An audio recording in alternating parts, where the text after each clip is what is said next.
आज के समय में मुझे नहीं लगता किसी घर में कोई व्यक्ति घुटनों के दर्द, कमर के दर्द या जोड़ों के दर्द या फिर इन हाथों की जो छोटी उंगलियां इनके बीच में होने वाले दर्द से परेशान ना हो।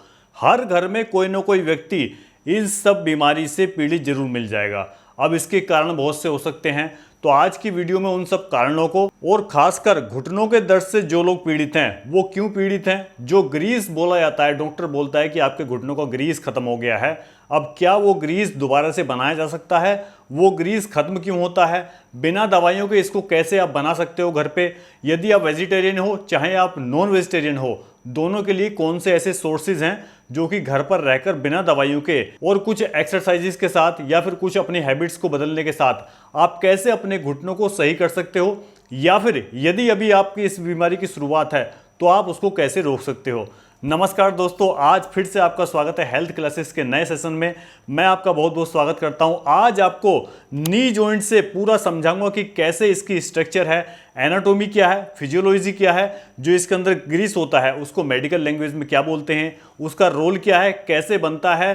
तो आइए चलते हैं इसके लिए इस बोर्ड पर और समझ लेते हैं इसको सीधा सा, क्योंकि आज की डेट में ये बीमारी जो कि बहुत घातक हो चुकी है, ये ओल्ड एज में तो लोग जो 45 प्लस या 50 प्लस पहुंच रहे हैं उनके साथ तो बहुत बड़ी समस्या हो गई है। और यहाँ पर यदि आप बोलते हो कि हाँ बहुत ज़्यादा एक्टिव हैं हम, तो यहाँ पर ये भी एक जो है इसका कारण है। यदि आप अपने जॉइंट्स का ओवर यूज़ करते हो, यानी कि इतने जॉइंट्स की कैपेसिटी नहीं है लेकिन उससे ज़्यादा आप कार्य करते हो, जैसे कि यदि कोई गाड़ी है उसके अंदर कोई भी जॉइंट्स हुआ या फिर रिंग पिस्टन हुए, तो वहां पर इंजन ऑयल जो मोबिल बोलते हैं हम सीधे सिंपल भाषा में, वो क्या काम करता है? वो लुब्रिकेशन का काम करता है।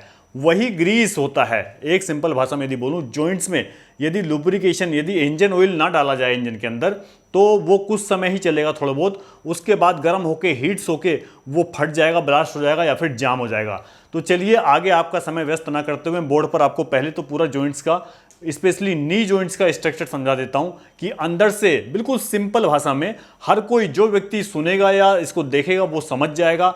आप पढ़े लिखे हो या फिर नहीं भी हो, बुजुर्ग हो, यंग एज में हो, महिला हो, कोई भी हो, आप बिल्कुल समझ जाओगे, केवल आपको इसे देखने की जरूरत है। ठीक है, तो यहां पर देखिए मैंने बोर्ड पर पहले से ही जो नी जॉइंट्स यानी कि घुटने के जॉइंट की अंदर की स्ट्रक्चर संरचना पूरी बनाई हुई है। अब इसके अंदर जो पार्ट आपको समझना है वही मैंने लिख दिया है पहले से। कोई भी जो जोड़ होता है, जॉइंट होता है, वो दो हड्डियों को जोड़ता है। ठीक है, तो ये घुटने के ऊपर की हड्डी है और ये घुटने के जॉइंट से यानी कि जोड़ से नीचे वाली हड्डी है। अब हड्डी का ये वाला पार्ट जो जॉइंट का होता है ये थोड़ा सा हार्ड होता है और नीचे वाला पार्ट जो होता है वो डॉट डॉट करके स्ट्रक्चर यदि काटोगे हड्डी को तो आपको ऐसा दिखेगा। ठीक है, अब ये ऐसा क्यों दिखता है? क्योंकि हड्डी के अंदर यदि आप अंदर से उसको काटोगे तो छोटे छोटे छिद्र से आपको दिखाई देंगे, और यदि आपकी हड्डी कमजोर हो रही है तब ये छिद्र बड़े होते जाएंगे। और हड्डी की स्ट्रेंथ यदि आपकी ठीक है, कैल्शियम लेवल ठीक है, तब ये जो जो छिद्र हैं ये थोड़े घनिष्ठ यानी घने दिखाई देंगे। ठीक है, तो ये तो होगी हड्डियां। अब इसके बाद इस जोड़ की जो कहानी आती है इसको समझ लेते हैं। तो जो हड्डियां मिलती हैं यहां पर हड्डी के टॉप पर, यानी कि हड्डी का जो सिरा है, मान लीजिए ये जॉइंट्स है, तो यहां पर जो जॉइंट्स के बीच एक हड्डी का सिरा ये हुआ, एक हड्डी का सिरा ऊपर वाला ये हुआ, तो इसके जो टॉप पर होता है ये एक कार्टिलेज होता है। इस लेयर को, जो ये वाली बन रही है, ये वाली लेयर यहां भी है और यहां भी है, ये तो हड्डी का ही पार्ट है जो कि थोड़ा सा थिक होता है, यानी कि ये मजबूत होती है हड्डी जॉइंट के टॉप लेवल पर। अब इसके बाहर वाला जो टॉप वाला लेयर है इसको बोलेंगे यहां पर कार्टिलेज। अब कार्टिलेज क्या होता है?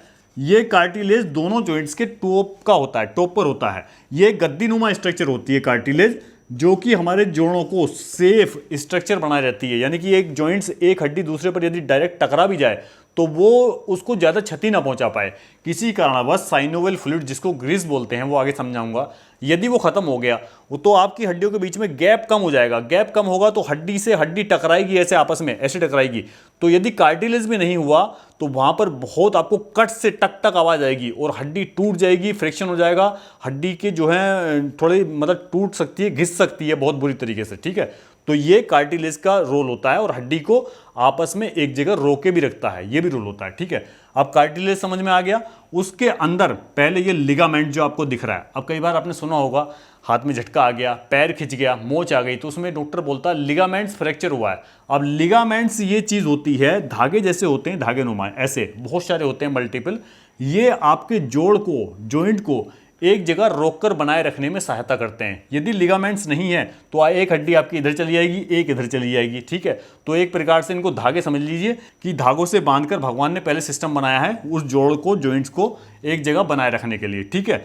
अब उसके अंदर की कहानी जो आती है, अब ये लिगामेंट्स के बाद की जो लेयर है, ये वाली पतली लेयर आपको दिखाई दे रही होगी 1 2, दूसरे नंबर की लेयर, इस लेयर से जो होता है, ये लेयर होती है साइनोवियल मेम्ब्रेन। अब साइनोवियल मेम्ब्रेन का रोल बहुत बड़ा है यहां पर। साइनोवियल मेम्ब्रेन यानी कि एक जाली या एक लेयर समझ लो, एक बीच का मतलब कोई दीवार समझ लो ऐसी, जिसके अंदर से, साइनोवियल मेम्ब्रेन के अंदर से एक लिक्विड जिसको बोलते हैं ग्रीस आम भाषा में, या डॉक्टर यदि कोई बुजुर्ग किसी डॉक्टर के पास जाता है तो बोलते हैं कि ग्रीस खत्म हो गया जोड़ों का आपके। अब पुराने लोगों में तो कहावत थी, हमारे दादा वगैरह बोलते थे सब कि हलवा खाओ देसी घी का, या देसी घी खाओ तो उससे घुटनों का ग्रीस बढ़ जाएगा, घुटने कमजोर नहीं होंगे, जोड़ कमजोर नहीं होंगे, ठीक है। तो ये साइनोवियल मेम्ब्रेन जो है यही सीक्रेट करती है साइनोवियल फ्लूइड को, जो कि इस जॉइंट के अंदर ये पूरा जो दिख रहा है आपको, ये वाला पार्ट, ये कार्टिलेज यानी कि ये जोड़ हो गया, ये जोड़ हो गया, बीच का जितना ये पार्ट आपको दिखाई दे रहा है, ये जो पार्ट है इसमें भरा रहता है साइनोवियल फ्लूइड, जिसको बोलते हैं आम भाषा में ग्रीस। डॉक्टर बोल देते हैं ग्रीस है। ग्रीस जैसे बेयरिंग्स में भरा जाता है, पहियों में भरा जाता है, किसी जोड़ में व्हीकल सवारी मोटरसाइकिल में भरा जाता है, वही काम ये करता है। अब ये होता है विस्कस यानी थोड़ा सा गाढ़ा होता है, जैसे सूखा हुआ जमा हुआ घी हो गया, शहद हो गया, या फिर फेविकोल आता है, इस तरह की जो है इसकी विस्कोसिटी होती है, गाढ़ा होता है थोड़ा सा, ऐसा नहीं कि पानी की तरह बह गया बिल्कुल, ठीक है। अब गाढ़ा होगा तभी रुका रहेगा, तभी चिकनाहट का काम करेगा, लुब्रिकेशन का काम करेगा। जिस चिकनाहट से दोनों जॉइंट हड्डियां मूवमेंट चलते समय, चाहे आपका घुटने का जोड़ है, हाथों का जोड़ है, कूल्हे का जोड़ है, कोई भी जोड़ है, वो चलते समय उसमें घर्षण ना हो, फ्रिक्शन ना हो। यदि फ्रिक्शन होगा, ये फ्लूइड अगर खत्म हो गया, ग्रीस खत्म हो गया, रेडनेस यानी कि आपके जोड़ लाल हो जाएंगे, उनमें स्वेलिंग आ जाएगी और आपको बहुत भयंकर पीड़ा होगी, बहुत भयंकर दर्द होगा। तो ये होता है साइनोवियल फ्लूइड, बहुत काम की चीज। अब ये बनता कैसे है? एक तरीके का प्रोटीन भी इसे बोलते हैं। अब ये बनता कैसे है? ये ब्लड से ही बहुत सारी चीजें प्रोटीन कलेक्ट करके ब्लड से जो है इसके अंदर फ्लूइड बढ़ता है। तो ये ब्लड आपका यदि अच्छा रहेगा, आपका खाना पीना अच्छा रहेगा, आपकी एक्सरसाइज अच्छी रहेगी, आपकी डेली एक्टिविटीज अच्छी रहेगी। अब डेली एक्टिविटीज में ऐसा नहीं है कि आप बहुत ज्यादा ओवर यूज भी कर लो अपने जॉइंट का। पता लगा इतने आपके जॉइंट्स के अंदर कैपेसिटी नहीं है आपके घुटने के अंदर कि आपका घुटना इतना जो है बोझा, यानी कि यदि बहुत सारा वेट बेयरिंग, आप कुछ बोझा ढोने का काम करते हो, या फिर आप बहुत ज़्यादा रनिंग, कोई एथलीट है, खिलाड़ी हैं, उनको भी यदि आप देखोगे तो उनकी डाइट बहुत अच्छी होती है, बहुत ज़्यादा उसी के हिसाब से रखनी पड़ती है। नहीं तो एक एज के बाद जो एथलीट्स होते हैं, यानी कि दौड़ने का काम करते हैं या फिर किसी इस तरह के गेम में पार्टिसिपेट करते हैं, उनके जॉइंट्स बहुत ज़्यादा खराब भी हो जाते हैं कई बार। अब यदि खिलाड़ी हैं और हमेशा उन्होंने अपनी लाइफ को अच्छे से एक्टिवेट रखा है अपने आप को, इसका मतलब ये नहीं कि उनके जॉइंट्स में कमी नहीं आएगी, वो ओवर यूज के कारण उनके जॉइंट्स जो है कई बार खराब हो सकते। तो आपको समझ में आ गया होगा कि हाँ, जॉइंट्स में जो डॉक्टर बोलता है कि ग्रीस खत्म हो गया है, ग्रीस कम हो गया है, वो ये चीज होती है। इसका कार्य क्या होता है वो भी आपकी समझ में आ गया, बनता कैसे है वो भी समझ में आ गया, लेकिन इसके कारण क्या होते हैं कि ये खत्म क्यों हो जाता है। एक तो सबसे पहला जो कारण है इसका, मैंने एक ओवर यूज का बताया कि आप क्षमता से ज्यादा अपनी जोड़ों का उपयोग कर रहे हो, ठीक है, उस पर ज्यादा जोड़ दे रहे हो। आपकी इतनी कैपेसिटी नहीं है बहुत ज्यादा वजन ढोकर चल रहे हो, आपकी इतनी कैपेसिटी नहीं है बहुत ज्यादा दिन भर दौड़ते रह रहे हो, आपकी कैपेसिटी से ज़्यादा आप कोई खेती किसानी का काम कर रहे हो, कोई भी फिजिकल एक्सरसाइज ऐसी कर रहे हो, ठीक है। उसके अलावा आप लिक्विड कम पी रहे हो। अब लिक्विड में ऐसा नहीं कि चाय पी रहे हो आप, नहीं, या फिर अल्कोहल का यूज कर रहे हो, कंजम्पशन कर रहे हो, बिल्कुल भी नहीं, ये बहुत ज़्यादा घातक हो सकता है। लिक्विड का मतलब है आप बेनिफिशियल जूस पी रहे हो, फलों का जूस, या सबसे बढ़िया सबसे सस्ता फ्री की चीज़ है पानी। यदि आप पानी कम पियोगे, वो भी एक one of the most reason है, सबसे बड़ा कारण है आपके घुटनों में ग्रीस या फिर जिसको बोलते हैं साइनोवियल फ्लूइड के कम होने का कारण। तो पानी बिल्कुल प्रॉपर मात्रा में पीजिए। ये मैंने आपको 2-3 जो टॉप के कारण बताए ना, सबसे ज्यादा बड़े कारण यही हैं। यदि आप इनको ध्यान में रखोगे, और इसके अलावा जो सबसे बड़ा एक और भी कारण है आपकी डाइट। अब आपकी डाइट में क्या चीजें शामिल होती हैं, भले ही आप वेजिटेरियन हो। अब ऐसा कुछ नहीं है कि जो नॉन वेजिटेरियन लोग हैं उनके घुटने बहुत ज्यादा मजबूत हैं। आप हॉस्पिटल में जाके देखिए, डेटा देखिए, नॉन वेज हो या फिर वेजिटेरियन हो, सबकी संख्या बहुत है। इवन नॉन वेजिटेरियन की संख्या आपको ज्यादा ही मिल जाएगी, ठीक है। तो वेजिटेरियन फूड सोर्स भी ऐसे बहुत अधिक हैं जिनको कि आप उपयोग करके अपने बोन्स में, जॉइंट्स में साइनोवियल फ्लूइड जो कहने जाने वाला है ग्रीस, उसको बढ़ा सकते हो। कैसे बढ़ा सकते हो? पहले नंबर पर प्रॉपर आपको पानी पीना है। पानी अपना सादा पानी पीजिए, कम से कम 8, 10, 12 गिलास दिन भर का पानी पीना ही पीना है। इसका मतलब ये नहीं कि आज मैंने बता दिया आपने देख लिया, कल से ही आप पानी दे पेल और दे पेल खूब पानी पी रहे हो, नहीं। आपको पानी पीना है, लेकिन प्यास लग नहीं रही है तब भी पीना है। यदि आपको प्यास नहीं लग रही तो आधा गिलास पी लो, प्यास लग रही तो 1 गिलास पी लो, उसके बाद आधा 1 घंटा बाद फिर पी लो। एक बार में 1-2 लीटर पानी नहीं पीना है। पता लगा 1 लीटर पी लिया, फिर 4-5 घंटे भूल गए, दिन में 2-3 लीटर पानी पिया, बाकी आप भूल गए, ऐसा नहीं करना है। प्रॉपर आपको पानी पीना है।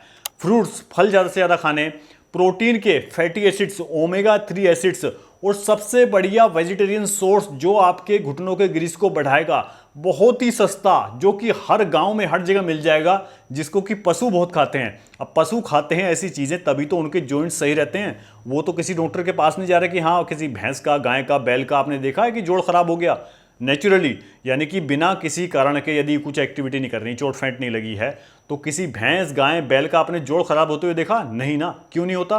क्योंकि वो ऐसी चीज़ खाते हैं रॉ फॉर्म में। आपने नाम सुना होगा अलसी का। अब ये तो गांव से भी अलसी गायब हो गई है, जिसको बोलते हैं लैंग्वेज में आजकल जो मॉडर्न लैंग्वेज में फ्लैक्सीड। अब फ्लैक्सीड्स के नाम से बहुत आपको फेमस मिल जाएगी।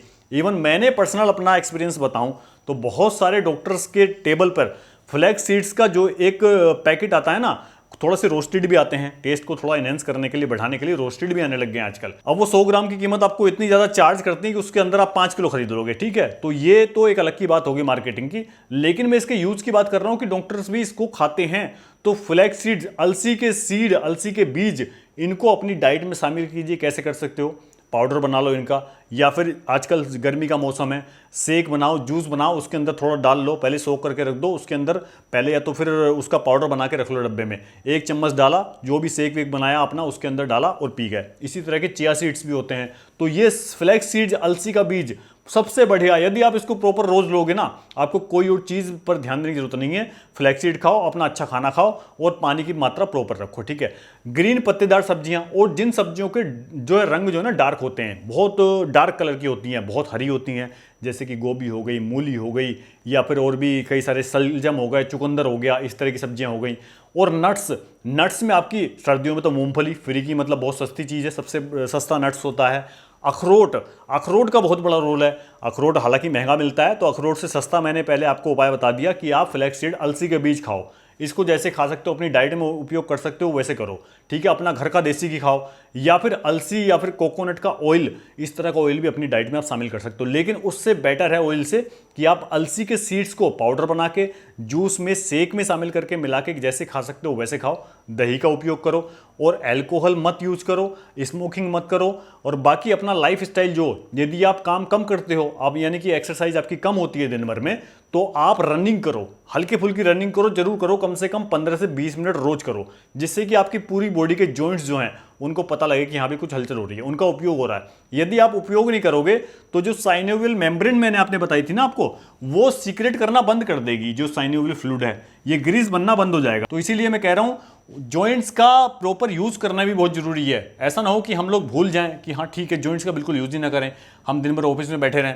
तो यदि ऑफिस की जॉब है आपकी, या इस तरह का कुछ काम करते हो, आप शॉप पर बैठते हो, तो आपको सुबह शाम वॉक करना बहुत जरूरी है, हल्की फुल्की एक्सरसाइज, योगा करना बहुत जरूरी है, जिससे कि आपके जॉइंट्स एक्टिवेटर हैं और आपको भविष्य में इस तरह की समस्या ना हो। तो उम्मीद करता हूं ये तो आपको नी जॉइंट्स में साइनोवियल फ्लूइड का टॉपिक बिल्कुल समझ में आ गया होगा। इससे आगे अर्थराइटिस या फिर ऑस्टियोआर्थराइटिस क्या होता है, कैसे उसकी रोकथाम करनी है, क्या उसके कारण है, इस पर भी वीडियो बनाकर लाऊंगा। और यदि इसको साइनोवियल फ्लूइड को आप कैसे घर की रेमेडीज के द्वारा सही कर सकते हो, इसके लिए चैनल पर वीडियो आपको मिलने वाली है। उन वीडियोस को भी जरूर देखिए, जिससे कि आप घर पर कुछ साधारण रेमेडीज, नुस्खे बनाकर उनको उपयोग करके आप आसानी से अपने जॉइंट्स में साइनोवियल फ्लूइड या फिर ग्रीस कहे जाने वाले पदार्थ को बढ़ा सकते हो। मैडम इस पर जल्दी वीडियो बनाकर साझा करेंगी, तो उसको देखना ना भूलें। बाकी यदि और किसी टॉपिक पर आपको वीडियो चाहिए, आपको समझना है, तो कमेंट कीजिए, हम उस टॉपिक पर भी वीडियो बनाकर साझा करेंगे। वीडियो देखने के लिए आपका बहुत बहुत धन्यवाद। बाकी लोगों के साथ भी साझा कीजिए। Thank you so much. जय हिंद, जय भारत।